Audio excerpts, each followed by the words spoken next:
So, delighted to welcome Richard Maxwell and his accomplices. So, ladies and gentlemen, do please give him a warm reception. Right. Thank you for turning up in your droves. Right in the back? Shall I do the demo here? Okay, I'll try my best. But thanks for everybody. It's been talking to people all through today, and it's been a long time since I have done any kind of demonstrations. So over the years, a lot of people have asked me, will you be taking on students to learn your process? I still feel I've got a lot more learning to do myself before I start taking on students. But what I am today, for the first time, I'm going to introduce you to my first student. And that's my son. So this is his first time in a demonstration. These are his ponies that he does work with, and we play around together. And I don't ram what I learn down his throat. I just give it as an option if he chooses to use it, or if he is struggling with certain things. And for him to explore himself as a horseman. And if I can help him that'd be great. So he's my first student, and this is his first demonstration. So I'm doing the cardinal sin today. Don't work with children, don't work with animals, and don't work with family. All three in one shot. So William's 11, and he's been riding for 3 years, 3.5 years, there or thereabouts. And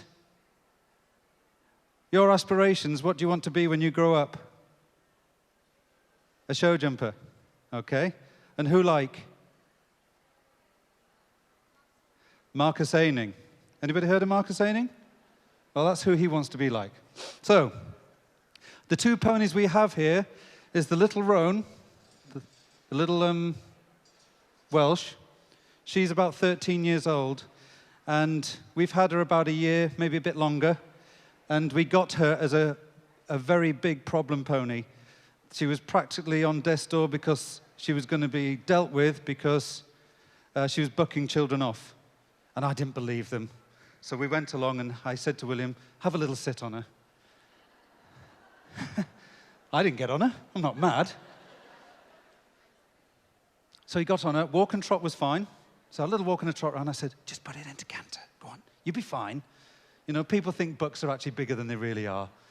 Anyway, as I saw him flying through the air, looking like Superman, I thought, oh dear, this is a problem. But I like her, and we've stuck by her. And we've used process and training to get around these bucking issues. One of the big three, bucking, bolting, and rearing. The little bay fella, he's 6 now, and we've had him since he was 4. Is there somebody here come to see him? Here we are. What did you call him when you have him? Yogi. Oh, he's now called Trevor. He's from Essex, you know. Clever Trevor. Sorry? He was from Durham. Why, I'm on. Hey! So, Trevor's 6. How does he look? He looks good, does he? Change the reins so they can see a bit more of him. That's it. So these are two, in my mind, typical natives. One's a New Forest, one's a Welsh. And if you ever want to be embarrassed, work with ponies. So this is my first time with all of these things put together.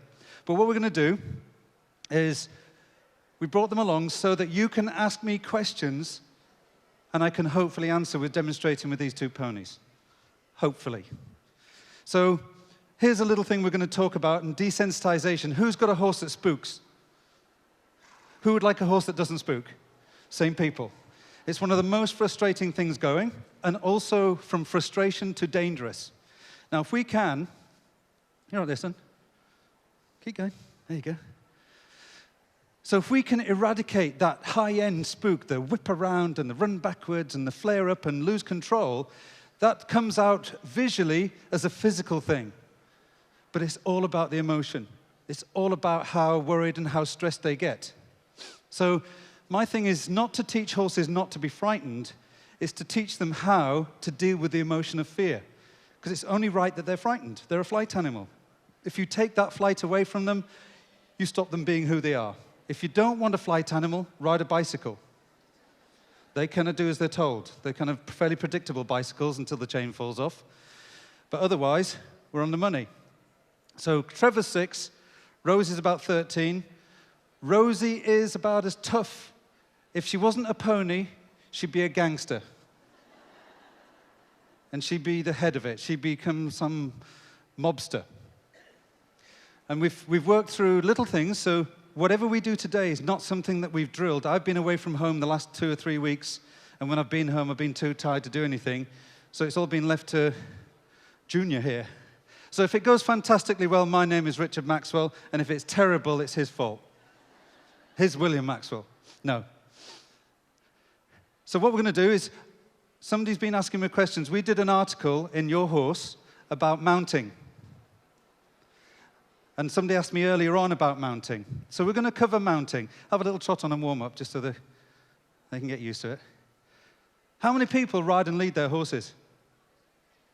Somebody in the back there? Not many. How many people have got more than one horse? So how come the same hands weren't going up? Oh, well, I got 2, but, 2 of them at the same time. That's a bit much. So my military background, all horses should be ride and leadable. It gives you twice the amount of work for one session. You can work 2 horses. When we were in the cavalry and we were short-manned, we'd be riding 1 and leading 2. So that means you could get 3 horses exercised at the same time as 1. It's a great time-efficient way of getting horses around. Now, don't go out until you know that they'll work with you. So this is where ground training, halter braking, getting control of speed and direction starts to get you into the position of being able to allow other things to fall into place. Don't forget to change the rein and diagonal. Sorry, I'll nag. I can't help myself. So we're going to think about mounting. Do we have a mounting block here or something that we can use as a mounting block? Just somebody on all 4s will do.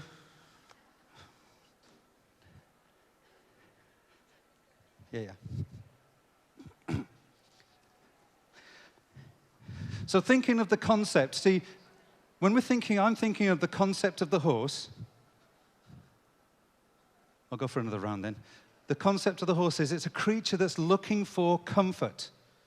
If we can keep that in our mindset while we're training, however we're training, then we can start to explore other avenues. Now, I had to explore other avenues because I found that things that I would do traditionally had already been done with the horses that were sent to me.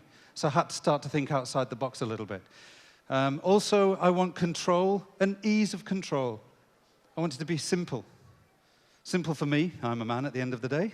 Can't multitask or anything, so it's got to be simple. And I want it to be transferable. That when I meet horses and their owners and they've got issues, that I can leave them with a program to work to. Now, this little roan mare, when we got her, went in a completely inverted position. Her nose would be parallel to the ground in that shape. And the only person that really has been riding her over the last year has been William. So he's had to learn about lateral flexion, control of the horse's feet, and how important that is. Trevor's still learning it, because he's got the New Forest mentality of maybe, maybe not. But we'll get there in the end, I'm sure we will.